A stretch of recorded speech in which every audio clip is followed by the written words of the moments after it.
Bonjour à tous, Sébastien Casal, je travaille à Advance. Donc, mon métier c'est en ethical hacker justement, le propos de cette présentation. Donc je suis à Advance en fait depuis 4 ans, depuis ma sortie des études à Télécom juste à côté. Ce métier-là, c'est vrai qu'il pose beaucoup de questions, on ne sait pas vraiment finalement qu'est-ce que c'est, qu'est-ce que ça implique, quelles connaissances sont nécessaires. Et vous allez voir que finalement c'est abordable à beaucoup de personnes.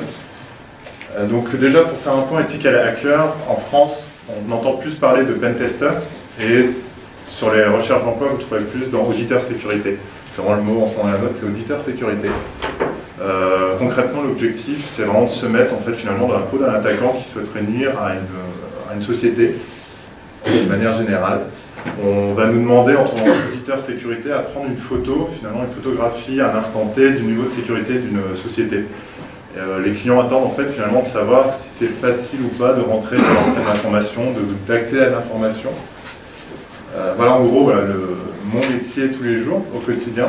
Et voilà, au niveau des études, finalement c'est simplement un bac+5, il faut que vous ayez des connaissances un peu, c'est sûr, en système, réseau, il faut que vous soyez curieux.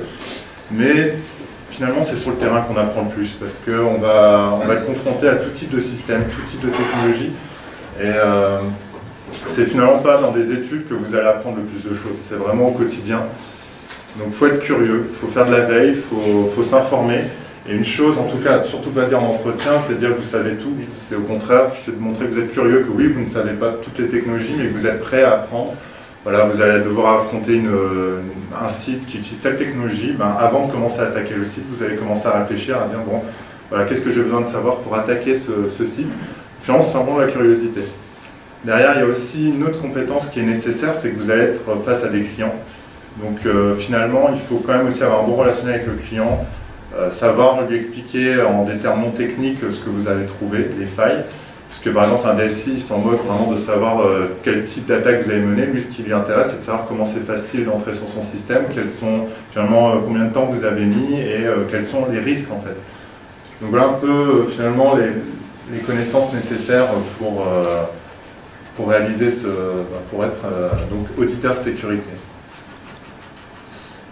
Donc dans ethical hacking, vous avez donc le mot hacking, voilà, le rôle donc, finalement que vous connaissez de pirate, mais il y a le mot ethical qui est très important. En fait, il vient du fait qu'il y a deux mouvements dans le monde du hacking. Il y a le mouvement des white hats et des black hats. Donc en tant qu'ethical hacker, je fais partie forcément du white hat. L'objectif, c'est simplement, on fait des actions qui peuvent être considérées comme malveillantes, mais on est là pour sensibiliser, en fait le monde sur les clients, sur la sécurité. Notre objectif, c'est vraiment on mène des actions malveillantes dans l'objectif d'élever la sécurité d'un système d'information. Et derrière ça, on est en totale transparence. Donc quand on trouve une faille, on va donner tout de suite en fait, le détail de la faille, comment l'exploiter, et on ne va rien cacher. On n'a pas un but en fait finalement malveillant. On va chercher des failles, mais on est là pour vraiment encourager et accompagner le client pour qu'il se protège contre ce type d'attaque. Face à ce mouvement des white hats, il y a les black hats qui eux sont vraiment très très présents, qui en fait vraiment eux, dès qu'ils trouvent une faille, c'est l'inverse, ils vont tout de suite ne pas le dire à l'éditeur, ils vont soit l'exploiter cette faille, donc pour par exemple récupérer des informations, des données sur une société, dans un but soit financier purement, donc de la revente de l'information, soit pour faire du chantage par exemple à l'entreprise. Donc on va essayer alors on lui dit j'ai tant de quantité d'informations sur ta société, si j'ai divulgue que tu vas perdre beaucoup d'argent, autant que tu me donnes de l'argent directement à moi et tu seras, je ne dirai rien à la presse. Donc ces groupes-là sont vraiment très organisés. Aujourd'hui on constate qu'il y a vraiment, c'est pas des simples, non, les vrais hackers sont pas on a des hackers qui sont vraiment indépendants, qui vont faire des petites attaques, mais ce qu'on constate, c'est vraiment des grands groupes organisés, avec finalement chaque personne comme des entreprises, une personne qui va être spécialisée dans ce type d'attaque, une autre qui va prendre la relève. Une fois que, par exemple, il y a une personne qui va trouver une faille, derrière, il y a une autre personne qui va l'exploiter. Il y a vraiment toute une synergie, c'est vraiment bien organisé. Et finalement, les clients nous appellent parce qu'ils veulent se protéger face à ce type d'individus qui veulent faire finalement causer du mal à la société. Donc je vous résume quelques, par exemple, d'attaques malveillantes qui pourraient être menées. Donc principalement, on constate sur les réseaux souterrains, c'est vraiment de la revente d'informations. Donc une fois finalement qu'un attaquant a découvert une base de données, il va la revendre à des clients, à des concurrents aussi. On constate vraiment de la revente d'informations stratégiques. Donc ça paye vraiment, vraiment bien. On peut aussi revendre directement les failles. Donc les attaquants se revendent les failles entre eux, par exemple, qui toucheraient Windows, mais finalement qui ne vont pas révéler à Microsoft qu'il y a la faille. Et derrière, ils vont le revendre à d'autres attaquants qui, eux, vont pouvoir exploiter la faille. Tant que Microsoft n'aura pas exposé la faille, ils pourront l'exploiter. Donc il y a un business autour de ça. On constate aussi avec on va dire des pirates un peu moins, en termes de niveau un peu moins élevé, qui font beaucoup de chantage aux entreprises. Donc ils vont dire qu'on a trouvé telle faille, ou ce que je vous ai dit tout à l'heure. On a trouvé une faille, donnez-moi de l'argent, je ne vais pas la publier. Et ce qu'on constate vraiment, c'est les attaques par délit de service. Alors pour vous donner un exemple, c'est le jour des soldes. Il y a beaucoup d'entreprises, beaucoup de clients qui nous contactent, qui nous disent, voilà, on vient de recevoir un mail d'un groupe qui nous dit, si vous ne nous donnez pas 30 000 €, on fait tomber votre site le jour des soldes. C'est une attaque simple à mener. Ils ont des batteries de serveurs qui vont, appeler, faire de nombreux appels vers le site de e-commerce, et derrière, le site ne sera plus joignable pour les soldes. Et les entreprises préfèrent payer 30 000 € parce que c'est rien sur leur chiffre d'affaires, 30 000 €, que derrière, leur site, faut qu'il soit ouvert le jour des soldes. Donc ça, c'est vraiment des attaques au chantage, c'est très très courant. Et vraiment là-dessus, les entreprises ne sont pas souvent préparées à ce type d'attaque. Donc derrière, finalement, à ces différents groupes, on constate qu'il y a vraiment des bases qui ont été créées sur Internet, des failles. Donc celles que vous voyez en haut, c'est des bases publiques, donc c'est créé justement par les white hats notamment. Donc dès qu'ils découvrent une faille, ils la rendent publique, dans l'objectif vraiment que derrière le constructeur, l'éditeur corrige ces failles. Et derrière aussi, ça permet donc aux personnes comme moi qui pratiquent ce métier de réaliser des attaques vers un système qui ne serait pas à jour, par exemple, ou aussi directement en interne pour auditer au DSI, pour éditer leur système d'information. Ils vont utiliser cette base de connaissances qui est publique pour tester en fait leur niveau de sécurité. Donc ça, c'est les bases publiques. Il y a aussi des bases un peu plus privées. Et il y a vraiment un gros business là-dessus. On a des sociétés qui sont spécialisées dans l'achat de vulnérabilités. Donc c'est les trois que vous voyez là, notamment.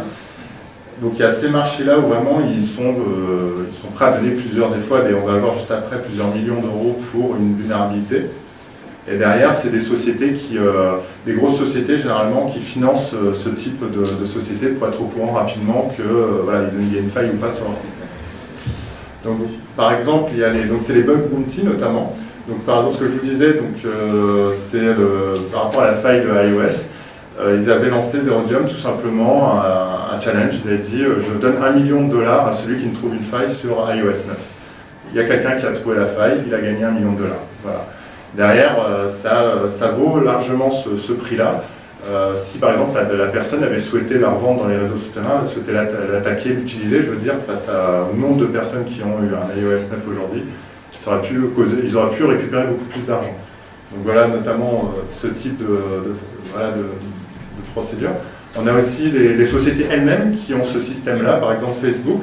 Donc sur le slash white hat, vous avez donc finalement un contrat qui est mis. Si vous trouvez une faille sur Facebook, vous aurez une récompense. Bien sûr, derrière, il ne faut pas la publier, il ne faut pas donner des informations sur Internet, mais si simplement vous dites à Facebook, j'ai trouvé une faille, la plus petite faille, c'est $500. Voilà, donc ils sont prêts à mettre, c'est vraiment une petite faille, derrière, on peut aller sur plusieurs dizaines de milliers d'euros en trouvant une simple faille. Donc il y a vraiment derrière beaucoup de personnes qui travaillent là-dessus et qui se rémunèrent simplement en trouvant des failles sur Facebook, sur Google, simplement en passant par ces systèmes de bug bounty. Donc de manière générale, on constate vraiment que les entreprises commencent à être de plus en plus victimes de ce type d'attaque. Je peux vous donner quelques exemples pour vraiment vous en rendre compte. On a des exemples assez graves, par exemple Target, c'est aux États-Unis, c'est une grande chaîne de commerce, donc type Auchan par exemple. Eux, ils ont été victimes d'une attaque assez vraiment bien sophistiquée, donc là aussi on parle de groupes très organisés, où ils ont réussi donc à prendre possession du système d'information et à infecter directement les terminaux de paiement. Donc, comme si vous alliez dans un au centre commercial, vous payez avec votre carte bancaire, et automatiquement votre numéro de carte bancaire est envoyé aux attaquants. Voilà. Donc ils ont réussi à mener ce type d'attaque-là. Derrière, forcément, il y a eu des conséquences graves pour Target, donc, comme on peut le voir, des baisses de vente, des chutes de bénéfices de 60%, donc vraiment c'est très important. Suite à une seule attaque, on peut vraiment couler un groupe très rapidement. On a aussi, je suppose que vous avez entendu parler de Sony, qui a été vraiment, donc malgré que ce soit un grand groupe, ils ont réussi à se faire quand même très très bien pirater, avec vraiment une possession, là aussi les attaquants, une prise totale du système d'information. Ils avaient vraiment la main sur tous les systèmes, ils ont volé énormément d'informations confidentielles. Donc, ce que la presse a beaucoup parlé, c'était le film, et également aussi les informations qui concernaient les stars. Donc là aussi, ça a été un peu gênant. Donc ça, c'était par exemple ce que le jour J, quand vraiment l'attaque, les attaquants avaient tout récupéré, ils ont décidé d'alerter Sony, et ils ont mis ce fond d'écran là sur tous les utilisateurs en fait, de Sony. Tous les collaborateurs de Sony, ils avaient ce fond d'écran. Là, plus récemment, on avait aussi Ashley Madison, donc là, les conséquences, c'était aussi juste le vol de la base de données, et finalement, aujourd'hui, l'information, c'est ce qui est le plus important pour une société, c'est vraiment leur savoir, et là, pour Ashley Madison, c'était la base client. Derrière, il y a des personnes, apparemment, qui ont quand même sont suicidées suite au fait que, derrière, les attaquants ont profité de cette base pour, finalement, cibler les utilisateurs de Ashley Madison, et leur dire, si vous ne me donnez pas telle somme, je divulguerai le fait que vous soyez dans cette base de données. Donc derrière, il y a des personnes qui en avaient marre, qui ne pouvaient plus payer, qui ont décidé de se suicider parce qu'ils, voilà, simplement à cause de ça. Donc il y a énormément d'autres exemples. TV5 Monde, on a beaucoup parlé aussi, c'est une attaque de type Sony. La Jeep, donc ça aussi c'était cet été. Les attaquants ont montré que finalement, ils pouvaient, sur des centaines de véhicules aux États-Unis, prendre le contrôle à distance du véhicule. Mais vraiment prendre le contrôle depuis Internet, c'est-à-dire actionner vraiment, démarrer, reculer le véhicule, ouvrir les fenêtres. Vraiment, toutes ces actions-là pouvaient être menées à distance. Donc il y a d'autres, c'est aussi des bases de données. Donc on a TalkTalk, VTech aussi. VTech, c'était une base, je ne sais pas si vous avez entendu parler, c'est aussi c'est une société de jouets. Donc là, on a des données aussi sur les utilisateurs et sur les enfants aussi. Donc on a vraiment toutes les données personnelles des personnes qui ont été volées. Juniper aussi, c'est intéressant, donc les équipements de sécurité de firewall, où là, ils ont découvert que finalement, ils avaient des portes dérobées sur leurs équipements de sécurité qui permettaient à quelqu'un de l'extérieur de se connecter directement sur les équipements de sécurité. Donc on a vraiment des exemples réguliers des attaques qui peuvent être qui sont menées de manière régulière. Donc derrière ça, j'ai vu récemment un article, on parle même les assurances s'y mettent maintenant. Elles proposent finalement aux entreprises d'assurer le vol de données. Donc, comme aujourd'hui on pourrait se faire voler finalement son portable, elles proposent de dire voilà, vous faites voler vos données, vous allez avoir des conséquences financières derrière. Maintenant on vous assure cette perte-là. Donc il y a vraiment tout un écosystème qui se crée suite à au risque d'intrusion dans une société. D'ailleurs, nous aussi, on a Advance a son rôle justement là-dedans, c'est que notre but, nous, c'est aussi de garantir la confiance dans le système d'information. Donc on va aider les sociétés à évoluer leur niveau de sécurité, déjà mesurer leur niveau de sécurité et derrière les accompagner pour qu'elles arrivent à un niveau convenable, un niveau de l'état de l'art en tout cas, pour se protéger contre les attaques informatiques. Une société, là les mots importants en sécurité, c'est ces 4 mots-là. C'est par rapport à la donnée. Finalement, ce qu'on attend, c'est que nos données elles restent confidentielles. On ne souhaite pas que les données d'une entreprise soient divulguées sur Internet. On souhaite aussi que ces données ne soient pas modifiées. On n'altère pas le contenu. On souhaite aussi que finalement la disponibilité de notre système d'information, puisque je vous parlais tout à l'heure du site internet, des sites e-commerce qu'on ferait tomber, ça pourrait avoir des conséquences importantes, mais aussi par exemple un système d'information. Aujourd'hui, sans système d'information, il y a peu d'entreprises qui peuvent fonctionner, vraiment à tout niveau. Même on avait le cas récemment d'une société de transport qui ne pensait pas que sans son système d'information, elle pourrait fonctionner, mais aujourd'hui les camions par exemple, on reçoit toutes leurs commandes, leurs livraisons par PDA. Vous avez vraiment, tout est interconnecté aujourd'hui, et vivre sans informatique dans une entreprise, ça devient très compliqué. Et le 4e mot, c'est preuve, c'est le fait de tracer toutes les actions dans une entreprise, de savoir finalement qui accède à l'information, quand, qu'est-ce qui a eu lieu. Donc ça, c'est vraiment un facteur aussi, il ne faut pas que cette preuve soit altérée, il faut qu'on sache à un instant donné, finalement, si un attaquant ou pas est intervenu sur sur une donnée. Donc voilà les 4 mots: confidentialité, intégrité, disponibilité et preuve.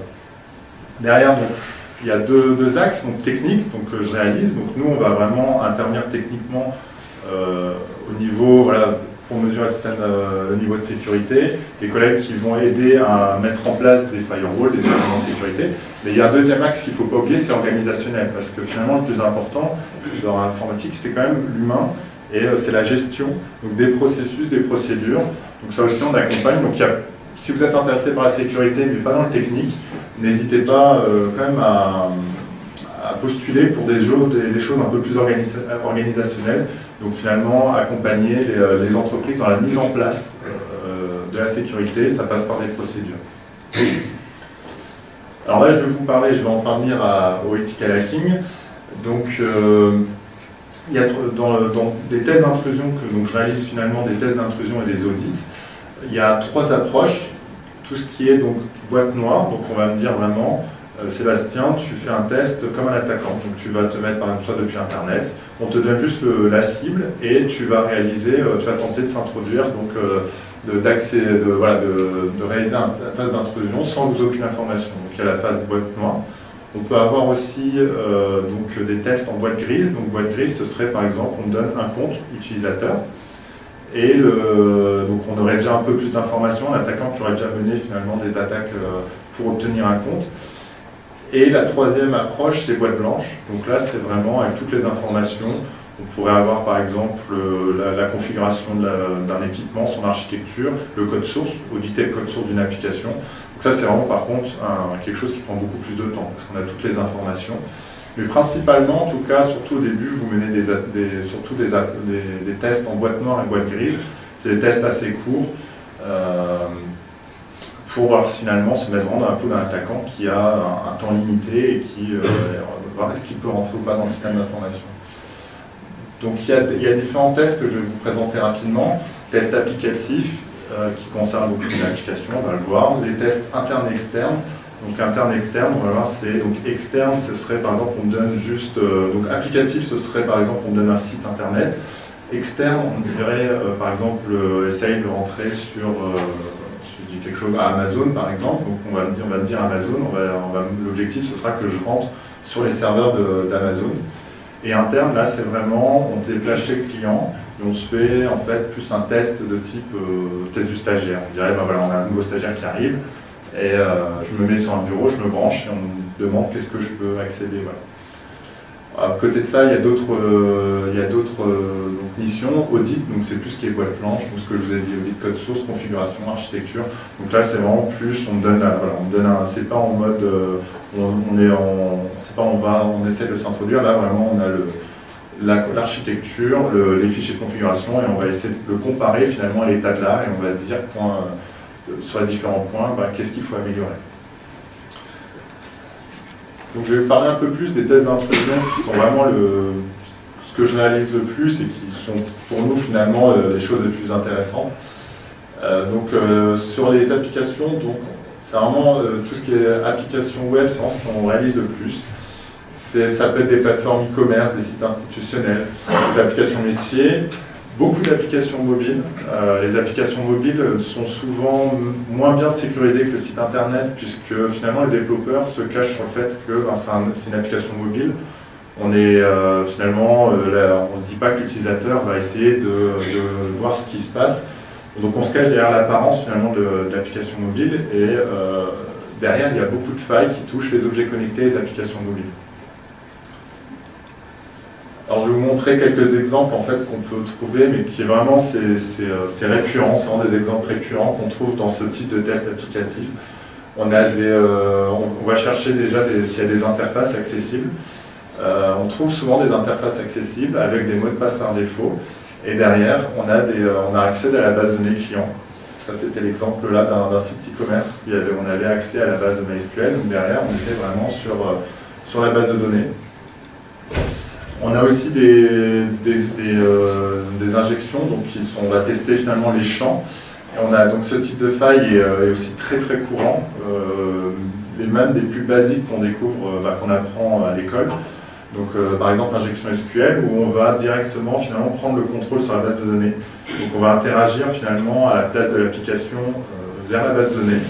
Et on a des outils qui sont en plus faits pour automatiser ces attaques-là.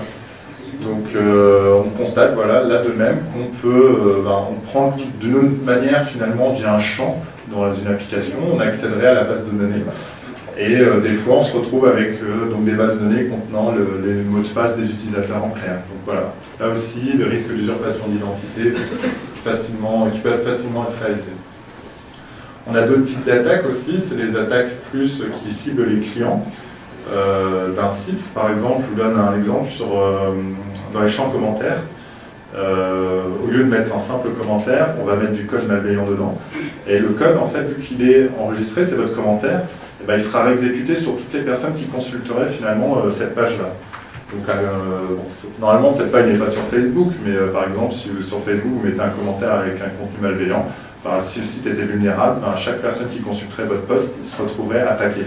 Donc par exemple, là ce que j'ai fait, c'est que on voit en haut à gauche simplement une pop-up qui indiquerait l'identifiant mot de passe, mais on peut faire beaucoup d'autres choses, rediriger directement un utilisateur vers un autre site, lui faire télécharger un outil malveillant.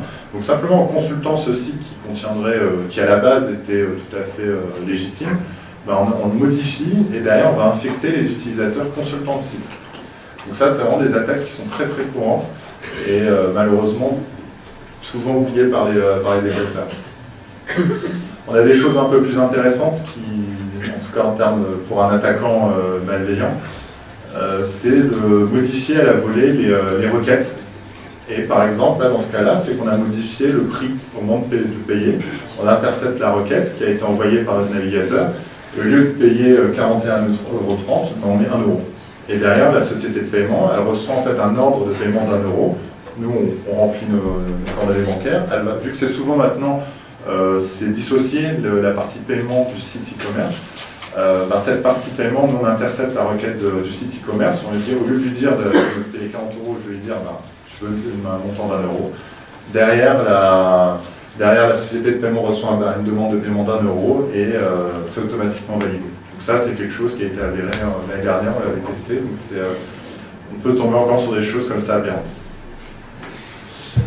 On a un autre type d'attaque aussi qui peut vous concerner, en tout cas en tant qu'offre de stage, c'est sur donc, tous les sites qui proposent de déposer son CV en ligne. Donc ça, c'est tous des cas concrets que je vous montre que j'ai pu tester. On pouvait déposer un CV. Au lieu de déposer un CV, ce que j'ai fait, c'est que j'ai déposé un script, en fait une porte dérobée. Donc je les dépose sur le site. L'application accepte bien ma porte dérobée, mon script. Donc derrière, à ce moment-là, je ne savais pas où était déposé mon script. Et en creusant un peu, je me rends compte qu'elle est dans /CV, /média. Donc elle avait un chemin précis, mais qui était facilement retrouvable. J'y accède et là en fait j'avais mon champ en fait où je pouvais directement taper mes commandes et j'exécutais les commandes sur le serveur. Donc ça aussi c'est des choses à partir finalement d'un simple dépôt de fichiers de CV. Donc on avait déjà en plus, je ne vous l'ai pas indiqué, mais on pouvait aussi accéder au CV des autres personnes qui avaient posté donc, finalement leur candidature. Mais derrière, moi, ce que j'ai fait, c'est que j'ai posté une porte dérobée, je pouvais exécuter mes commandes directement sur le serveur. Donc là, à chaque fois, une fois qu'on a la main sur le serveur à ce niveau-là, on peut récupérer les informations qui sont dessus, mais l'attaquant, généralement, lui, va chercher à rebondir après sur le réseau interne de la société. Tout peut partir de là, d'une simple faille. Voilà pour les tests applicatifs. Je vais vous parler aussi donc, des tests externes, donc avec pour seule connaissance finalement le nom d'une société. La première étape, c'est la récupération d'informations. Ça, je pense que vous avez tous conscience, c'est de plus en plus facile aujourd'hui de connaître des informations soit sur la société, soit sur les collaborateurs qui y travaillent, soit via Facebook, via LinkedIn, enfin tous les réseaux sociaux. Les personnes aujourd'hui donnent beaucoup d'informations sur ce qu'ils font. Et sur les technologies qui sont utilisées dans la société, un informaticien va dire voilà, j'ai utilisé à telle entreprise tel logiciel en telle version, il y avait telle architecture. Aujourd'hui, vraiment, on donne beaucoup d'informations sur Internet. Et pour nous, en tout cas, attaquants, c'est très, très utile. On va récupérer toutes ces infos-là et ça va nous faire, déjà, on peut avoir une image finalement de comment est organisée en interne la société. On retrouve aussi des choses très intéressantes, c'est sur les forums, des administrateurs qui disent là je suis bloqué, j'ai un script, je suis bloqué, j'arrive pas à le faire, tenez mon script. Et dans le script, il y a toutes des informations sur la société, notamment des mots de passe et des mots de passe internes. On a eu un collègue là, il y a pas longtemps, il a eu le mot de passe administrateur du domaine qui était mis dans un script sur un forum. Donc à partir de là, on s'est connecté en VPN et on avait le domaine sous le contrôle. Donc il y a vraiment... Parce que les administrateurs, sur le coup, se sont dit, ils ne voyaient pas le mal, ils ont déposé leur script, ils se sont dit on va m'aider sur ce problème-là, sauf qu'il avait laissé le mot de passe en clair dedans. Donc c'est vraiment des choses courantes. On voit d'autres choses aussi intéressantes, les rapports de stage mis sur les... donc ça aussi, c'était intéressant, on avait beaucoup d'informations. La personne, je ne pense pas qu'elle voyait le mal en publiant ça sur Internet, mais c'était en tout cas très intéressant. Donc là, le forum, c'était le script justement là qu'on voit en haut, qui était publié. Ensuite, on va essayer de faire des recherches aussi sur les adresses IP appartenant à la société. Il y a des bases qui sont toutes faites comme l'annuaire téléphonique. Ça, c'est les bases WIZ RIP pour l'Europe, où on t'a tapé le nom d'une société et on va avoir derrière les adresses IP attribuées, en tout cas, qui appartiennent en tout cas à telle société. Après, on va essayer de s'introduire. Donc, on a une fois qu'on aura cartographié finalement les adresses IP appartenant à la société, on va essayer de s'introduire. Et là aussi, on trouve des choses très faciles, mais de manière récurrente. Des interfaces d'administration mal protégées. Donc, de même, elles permettent de déposer, là, ça c'est Tomcat, donc comme vous savez, on peut déposer une application web. On peut aussi déposer une backdoor dessus, donc une porte dérobée, qui nous permettrait après directement d'exécuter des commandes sur le serveur. Et de même que sur l'applicatif, on peut rebondir une fois qu'on a cette patte-là, on peut rebondir sur le réseau interne. Après, voilà, il y a quand même des mesures qui sont prises par les entreprises pour cloisonner, mais on a déjà une patte, en tout cas, sur leur réseau interne. On a tout ce qui est VPN. Pareil, donc là, VPN, ça l'accès VPN, des mots de passe par défaut, des Cisco qui traînent, on oublie de les enlever. Et bien derrière, hop, on peut se connecter sur le réseau interne de la société. On a bien sûr, donc, tout ce qui est mail. Donc là aussi, quand on récupère un identifiant mot de passe, on peut accéder à des informations très sensibles, notamment quand on cible des personnes telles que les RH. Donc là, par exemple, c'était les augmentations. On a vraiment beaucoup d'informations qui peuvent être obtenues quand on récupère des mots de passe. Souvent, malheureusement, on constate que dans une société, les mots de passe, c'est le nom de la société suivi de l'année. Ça, c'est vraiment courant. C'est récurrent, tant que finalement si on met une complexité de mots de passe, les utilisateurs vont s'adapter, mais ils vont quand même trouver un truc assez facile. Après les vacances par exemple, c'est souvent on va mettre le lieu de vacances avec le mois, des choses courantes. Et nous en tout cas attaquant, on sait très bien que c'est ce type de mot de passe qui est utilisé et on va les essayer. Donc quand par contre on ne les trouve pas, on peut mener une autre type d'attaque, c'est tout ce qui est le phishing, donc ingénierie sociale. Donc ça, on se met toujours dans la peau du ethical hacker, donc on dit que c'est vrai que personnellement ça peut être mal vécu de tromper la personne, mais c'est vraiment dans un objectif de les sensibiliser. Donc il faut vraiment avoir ce recul-là, c'est que mieux vaut que la personne, en tout cas que les personnes qu'on va cibler par ce type d'attaque se fassent avoir par notre attaque que par un vrai attaquant. Parce que vraiment, aujourd'hui, c'est les attaquants, quand ils souhaitent s'introduire dans une entreprise, c'est la première étape. Ils essayent de cibler tous les collaborateurs par un message. Souvent, nous, ce qu'on utilise, c'est le helpdesk, qui marche très bien. Il y a une mise à jour à faire, veuillez cliquer sur ce lien-là. Derrière, on est redirigé vers l'interface qui ressemble exactement au site qu'ils ont l'habitude d'accéder, leur intranet, et ils vont rentrer leur identifiant mot de passe. Et après, on n'a plus qu'à accéder au VPN, par exemple, pour s'introduire sur le réseau. Aussi des choses un peu plus classiques, on se fait passer pour un stagiaire qui est en train de mettre en place un wiki, est-ce qu'ils peuvent participer? Alors on fait aujourd'hui maintenant dans tous les messages de phishing, je ne sais pas si vous constatez, il y a de moins en moins de fautes, les messages sont très propres et on se fait plus facilement avoir. On utilise aussi le fait qu'on va cibler une heure précise, on a plus de chance si on envoie le message peut-être le lundi matin ou le vendredi après-midi. En fin d'après-midi, les utilisateurs ils voient le mot de passe, le mail, ils ne vont pas faire gaffe, ils vont cliquer dessus parce que c'est la fin de journée, ils sont pressés d'aller en week-end. Donc voilà, on va chercher en plus à maximiser nos chances et on utilise aussi des noms de sociétés, on va utiliser des noms de domaines ressemblants. par exemple, voilà, Amazon, on va essayer de trouver un nom qui se rapproche d'Amazon. On va peut-être rajouter un E Amazon. Enfin, on va essayer de trouver une forme qui ressemble à Amazon et l'utilisateur ne va pas voir que c'est pas le bon nom de domaine. Ça paraît aberrant dit comme ça, mais en fait, quand on l'envoie au bon moment, on ne fait pas gaffe, on clique et de toute façon, il suffit qu'une personne mette son mot de passe et on a un accès. Donc quand vous avez des milliers de collaborateurs dans une entreprise, on a vraiment beaucoup de chance d'avoir au moins un mot de passe. On a fait des autres campagnes qui sont un peu plus ciblées. Ce qui marche très bien, c'est les appels téléphoniques. On appelle des personnes, on évite l'informatique bien sûr, mais on appelle des personnes en se faisant passer pour le helpdesk. On dit je viens de voir des remontées sur ton système, sur ton PC. Est-ce que je peux prendre la main? Ah, j'y arrive pas. Est-ce que tu peux me donner? Est-ce que tu peux faire telle action? Ah, j'y arrive toujours pas. Est-ce que tu peux me donner ton mot de passe? Et t'inquiète pas, au redémarrage, tu vas le réinitialiser, il n'y a pas de souci. Je suis nouveau stagiaire, tu pourras en parler à mon supérieur, parce que j'aurais été sur LinkedIn en voyant que son supérieur s'appelle un tel, donc je le mets en confiance. Et ça, c'est des choses qui marchent très bien aujourd'hui.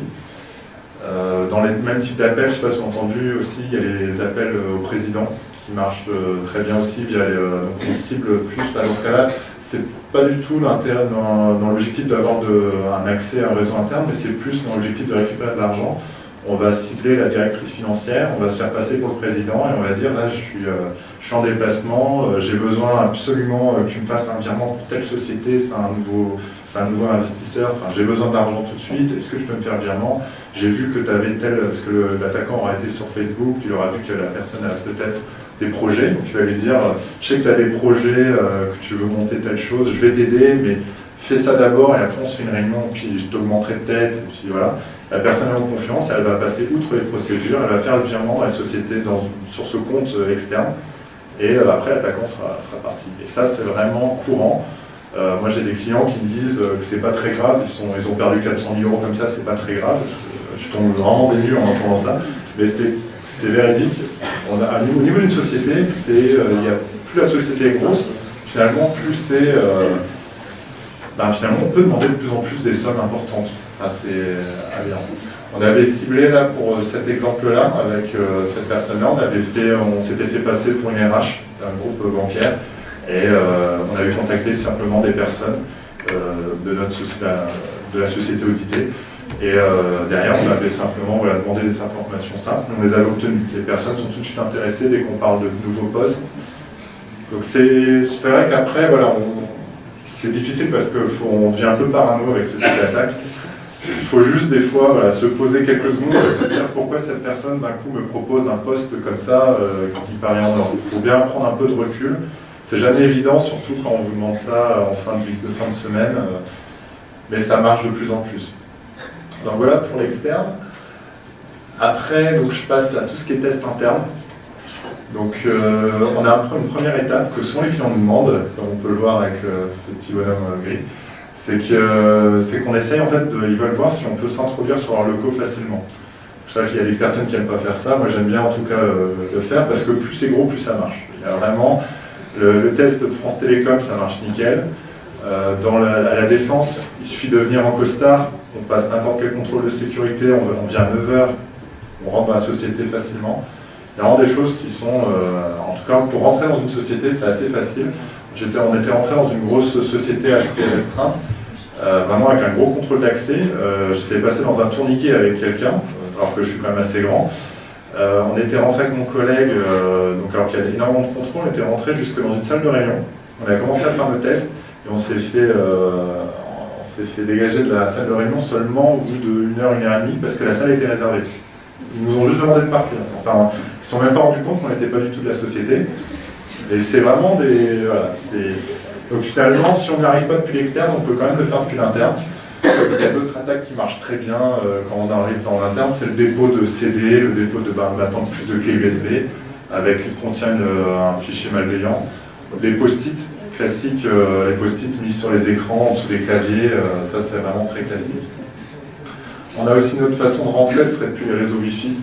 Là, je ne vais pas rentrer en détail, mais aujourd'hui ça s'améliore, mais il y a encore quelques années, ça a été vraiment la catastrophe au niveau des réseaux Wi-Fi. Donc là, idem, donc on se met souvent sur un parking, on peut se mettre depuis un parking, si le client est gentil, on le fait depuis chez lui, mais sinon on a eu des tests qui ont été menés depuis un parking, de voir si on pouvait s'introduire sur le réseau, en tout cas Wi-Fi. Une fois qu'on on a fait ces tests-là, généralement on fait le test du stagiaire. Donc ça c'est vraiment l'émission qu'on adore, en tout cas dans mon équipe, c'est vraiment l'émission qu'on adore. C'est voilà, on nous met dans une salle, on nous dit bah voilà, tu mets ton poste et on te donne aucune info. Tu branches au réseau et on nous demande d'aller le plus loin possible. Donc on constate rapidement, rien qu'en mettant déjà sur notre poste sur une prise réseau, c'est qu'on a énormément d'informations qui circulent. Rien qu'en branchant, on obtient des fois des mots de passe qui sont envoyés, des paquets qui circulent sur le réseau. Donc rien que comme ça, par une simple écoute, on a des informations. On cible aussi des équipements tout simples. Donc c'est vraiment pour vous dire, des fois, il n'y a pas besoin d'aller chercher quelque chose de très compliqué. Les imprimantes. Les imprimantes sont souvent pas protégées. Et quand on dit que vraiment on ne pense pas les voir sur l'interface web, mais il y a des choses, qui sont une société un peu plus importante qu'on peut retrouver. Finalement, les fichiers scannés étaient disponibles sur l'imprimante, mais ça c'est courant. Donc on se retrouve avec la carte d'identité de la stagiaire. Ça c'était dans un casino. On avait finalement une personne qui était soupçonnée de fraude. Donc il y avait les agents qui avaient scanné sa photo. Donc on avait la photo de la dame. Dans des choses plus stratégiques. Donc ça c'est dans une grosse usine. On avait carrément des schémas, des photos de vacances, des gens qui scannent leurs photos de vacances sur l'imprimante. Donc voilà, finalement sans être un attaquant comme ce qu'on voit dans les films, en quelques clics on accède à ces données-là. On a aussi donc tout ce qui est défaut de mise à jour. En interne, malheureusement, on ne peut pas toujours les mettre à jour. Donc pour un attaquant, il a juste à exploiter des défauts de mise à jour, généralement pour élever ses privilèges. Donc là aussi, on a des outils qui sont tout faits comme Metasploit qui permettent d'automatiser ce type d'attaque. Aujourd'hui, vraiment, on a de moins en moins de difficultés à faire ces actions-là. En plus, il y a vraiment beaucoup de personnes qui mettent tout sur YouTube pour dire exactement comment j'ai fait pour accéder à ce système. C'est vraiment de plus en plus simple et ça se fait en quelques minutes. On a aussi les partages réseau, la grande source d'informations, où finalement les administrateurs vont mettre des scripts sur ces interfaces, sur ces partages réseau, qui contiennent des fois le mot de passe du domaine. Donc là aussi, en faisant de la consultation, on tombe sur les scripts, on a un accès administrateur du domaine. Là, c'était des données, des accès sur les bases Oracle. Pareil, on a des accès très rapidement. Ce qu'on trouve après aussi avec ces accès, c'est qu'on s'attaque au poste des collaborateurs. Et la chose qu'on voit encore très couramment, c'est les mots de passe dans des fichiers Excel. Donc, par exemple celui-là, avec mon mot de passe Windows, mon mot de passe pour accéder à telle donnée. Là, c'est un fichier RH. Donc, le partage RH, c'est tel mot de passe. Enfin, c'est vraiment des choses très courantes. Donc, une fois qu'on a ce fichier-là, on obtient encore d'autres informations et on peut aller de plus en plus loin. Donc, c'est pour dire, finalement, même si l'attaque Sony paraissait vraiment impressionnante parce qu'ils avaient tout volé, ils ont mené des actions pas si compliquées que ça, vraiment, que n'importe qui peut faire facilement. C'est simplement de la recherche. Il faut cibler les bonnes personnes. Quand on fait un test interne, on va essayer de regarder quelle personne travaille au RH. Donc c'est vraiment on cible les personnes. On va cibler le DG aussi, parce que le DG, généralement, il a toutes les clés. On ne va pas lui refuser un accès au DG. En ciblant le DG, on est sûr qu'on a toutes les clés, en tout cas pour le système d'information. Et voilà, au final, ce qu'on obtient quasi tout le temps, on ne va pas dire 100%, mais quasi tout le temps, les bulletins de paie, c'est quelque chose qu'on arrive à obtenir systématiquement, en tout cas sur les tests internes. Parce qu'on va dire, maintenant, on peut aller jusqu'à des informations très confidentielles.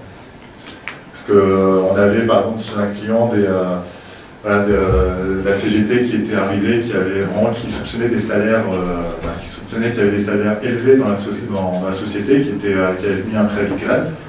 Et à ce moment-là, nous on arrive et on dit on a mis la main sur un fichier Excel qui contient tous les mots de passe du top 10 de votre société. Et la personne a dit si ça jamais ça tombe dans les mains de la CGT, ça provoque, ce sera un marée. Donc on a vraiment des données qui sont hyper sensibles et finalement là on a juste des fichiers entre les mains, on ne mesure pas des fois l'impact que ça, on est juste là pour dire on peut accéder à cette information-là, mais en vrai ça pourrait avoir des conséquences très importantes. Voilà pour tout ce qui est test d'intrusion. Je vais rapidement vous parler aussi d'autres types de missions qu'on mène, des actions plus en pompier. Donc c'est des analyses forensiques qu'on appelle ça. C'est le client, là par exemple, je vous donne un cas très simple. C'est un client qui le matin se réveille et constate que son site internet c'est ça. Donc forcément il n'est pas très content. Et il nous appelle pour savoir comment l'attaquant est rentré, qu'est-ce qu'il a fait exactement sur son système, savoir justement s'il y a des informations sensibles qui ont été volées, et aussi comment corriger finalement ce qui a été exploité. Donc nous, voilà, on va faire un document qui va un peu retracer les actions de l'attaquant. On va analyser au maximum les preuves qui nous seront fournies, et derrière, voilà, on va recontextualiser ça. Après, c'est pas du tout un rapport judiciaire, ça ne doit pas être remis à un juge, c'est vraiment juste pour aider notre client à améliorer son système. Donc voilà, par exemple, ce qu'on va mener, on va étudier les logs. Donc en bas à gauche, c'est ce qu'on voyait, en fait, on a retrouvé une porte dérobée toute faite. Donc les attaquants, ils ont même maintenant des portes dérobées qui sont toutes faites et qui permettent en fait de naviguer sur le serveur, d'exécuter des commandes. Donc eux, ils ont une dépôt juste un fichier, puis ils accèdent à cette interface qui permet de tout faire sur le serveur. Donc derrière nous, voilà, on a mené une timeline avec exactement ce que l'attaquant a fait, qu'est-ce qu'il a déposé, quand est-ce qu'il est parti. Et lui, en plus, ce qu'il avait fait, c'est qu'ils aiment bien les attaquants, généralement, quand c'est ce type d'attaque, déposer une capture de leur attaque sur des sites spécialisés, donc type de zonage, où ils revendiquent son attaque. Donc on avait remonté en fait tout le cheminement. Donc à côté de ça, voilà pour finalement les principales missions que je réalise. On mène beaucoup de veille techno.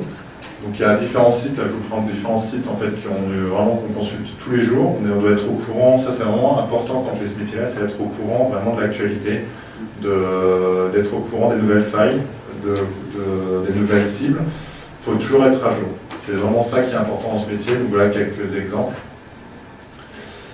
Et derrière, on a, pour un peu changer du quotidien, on fait des sujets de veille. Donc on fait de la recherche. J'ai un collègue qui a fait de la recherche sur Z-Web, donc c'est un protocole pour tout ce qui est domotique. Donc il a pu trouver beaucoup de choses qui font assez peur, puisque finalement c'est des protocoles qui sont utilisés par toute la domotique qu'on entend parler aujourd'hui. Et on peut se rendre compte que finalement c'est pas suffisamment sécurisé. Donc on a travaillé sur ce sujet-là. Mais voilà, vous pouvez, si vous intégrez en tout cas une équipe de pentest, vous aurez un sujet de veille que vous choisirez et que vous pourrez travailler une journée, au moins d'une journée par semaine dessus pour travailler. On participe beaucoup à des conférences, donc là aussi pour se tenir à jour. Je vous conseille une en France, c'est le STIC, qui est vraiment la grosse conférence sécurité qui se déroule à Rennes. Dans l'université. On a plus près le Hacking Paris, la KELU. J'ai eu la chance cet été de participer à la DEFCON, qui est là, à Las Vegas, c'est vraiment le centre de tous les hackers. En fait, c'est une conférence qui réunit 20 000 personnes dans les casinos. Et ce qui est impressionnant, c'est qu'en fait, toutes les personnes, vu qu'ils souhaitent attirer aussi les black hats, justement, les personnes malveillantes, ils divulguent pas en fait, on n'est pas tracé, donc c'est-à-dire qu'on va payer en cash, on va pas payer par carte bleue, ils veulent pas savoir qui c'est qui participe à la conférence. On se retrouve avec des choses hallucinantes, on voit des personnes se balader avec le visage masqué, c'est vraiment des choses, et on ne sait pas du tout à qui on a affaire en fait. Et donc à cette conférence-là, on a eu les attaques sur les voitures par exemple, qui ont été présentées, les attaques sur Android. Donc c'est vraiment des grosses conférences qui sont attendues, c'est la Black Hat et la DEFCON, où il y a des personnes, en effet, il y a même les vrais attaquants qui y participent. Et c'est très intéressant à voir, puisque des fois on a des anciens attaquants qui viennent faire des conférences et qui disent voilà, j'arrête aujourd'hui, mais pendant 20 ans j'ai fait ça. C'est très surprenant d'entendre finalement les millions qu'ils peuvent gagner en quelques clics. Je vous disais tout à l'heure que finalement on apprend beaucoup sur le tas. Toutefois, il y a quand même des formations qui sont prévues. Il y a deux particulièrement qui sont intéressantes. Donc, c'est tout ce qui est le sens et le CEH. Donc, ça permet, vu que c'est vrai qu'on apprend tout sur le tas, ce qui est intéressant, c'est que ça permet d'avoir au moins un bouquin, d'avoir des cours et de tout mettre ça en place, de tout remettre en ordre. Donc, moi, j'ai apprécié pour ça les formations du sens, c'est que même si on apprend beaucoup de choses, on a un recueil finalement des différentes attaques. voilà, je ne sais pas si j'ai été trop long ou trop rapide, mais si vous souhaitez en tout cas donc, réaliser ce métier-là, particulièrement dans la région lilloise, sachez qu'on recrute énormément. Donc vous pouvez soit directement depuis notre site internet, donc ça c'est les différents postes qui sont disponibles, soit depuis le site internet, soit en m'envoyant directement donc, un mail à sébastien.calbar@advance.fr, soit notre chargé de recrutement, c'est pauline.fayol@advance.fr. Et je leur dispatcherai directement le CV aux bonnes personnes. Voilà.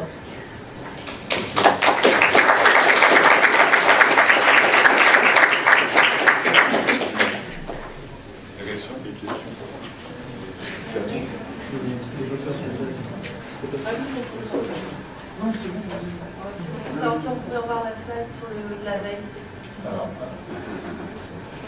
Merci.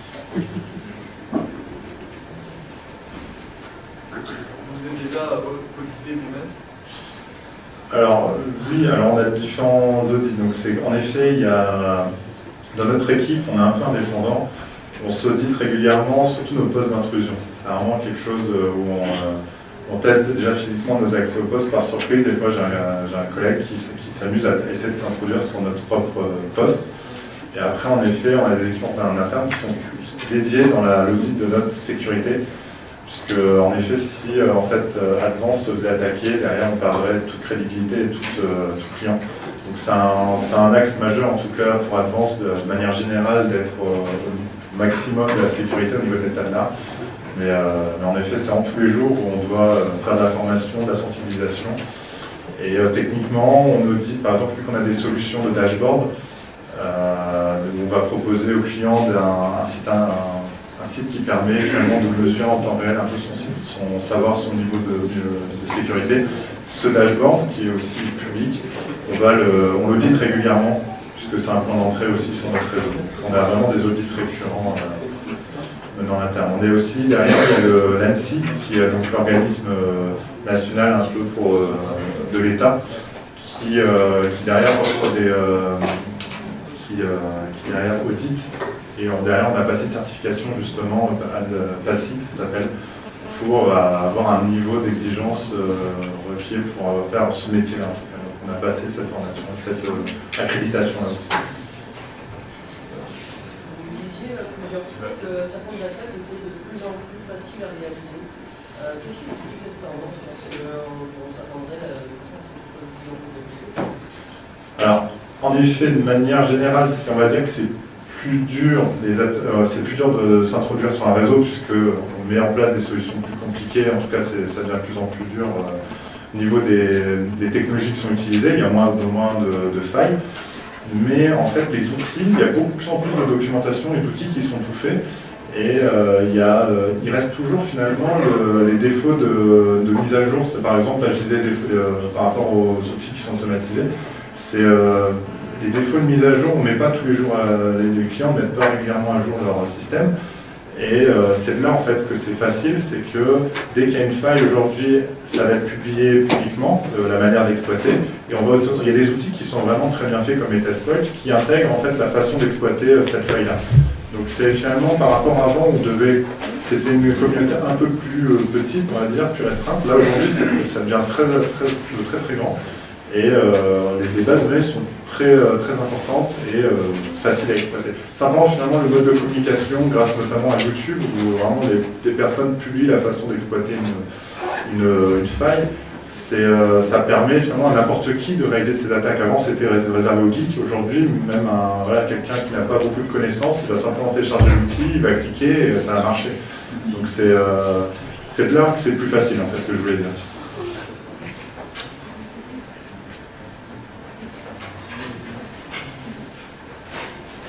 Qu'est-ce qu'on peut faire au sein d'une entreprise pour prévenir un peu il y a beaucoup d'accents. Parce que moi, ce que j'aime bien déjà mettre en avant, c'est la sensibilisation des utilisateurs. Parce qu'on a en effet, déjà, il y a beaucoup à faire au niveau de la sécurité, du développement des applications, la sécurisation des équipements, mettant des firewalls, par exemple, tous des équipements de sécurité.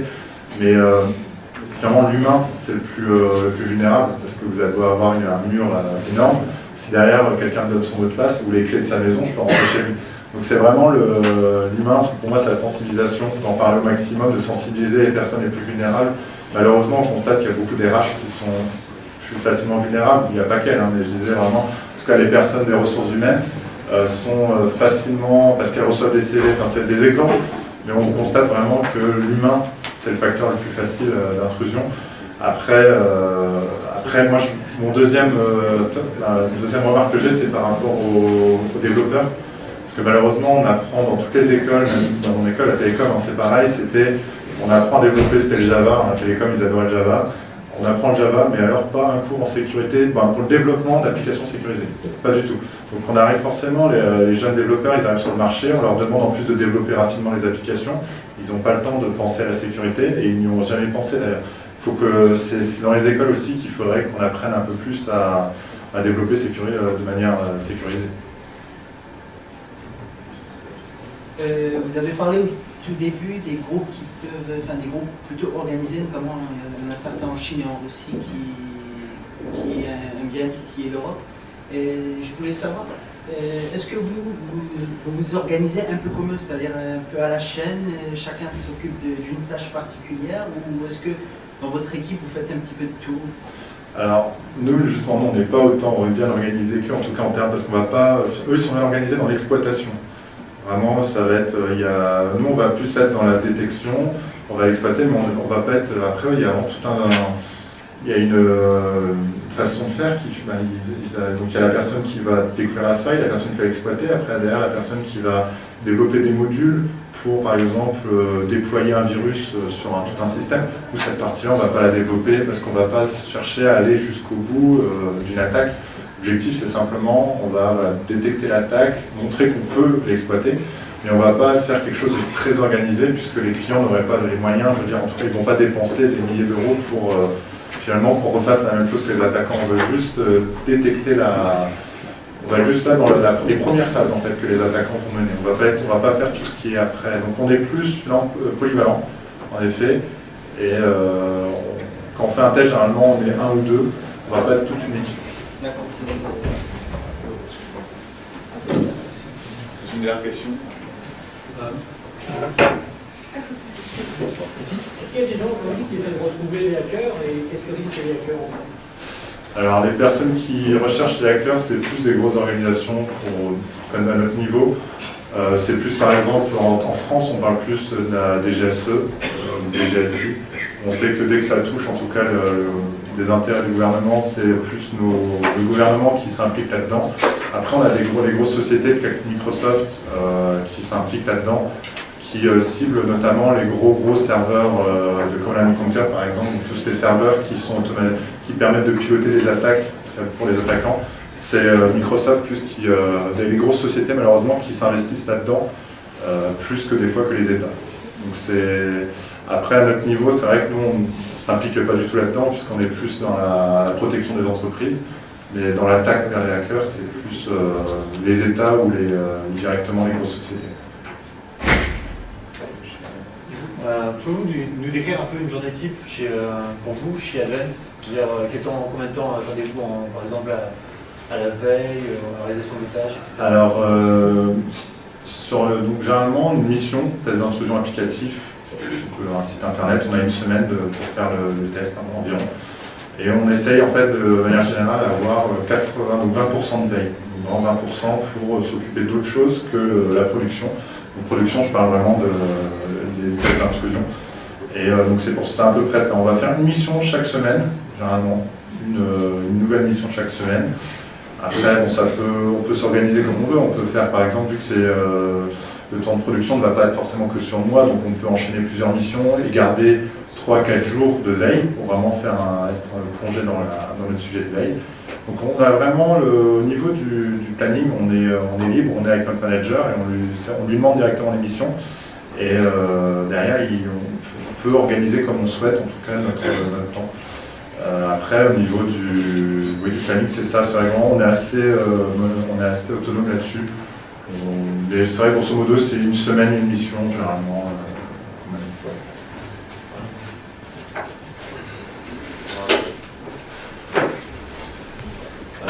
Merci beaucoup. Merci à vous.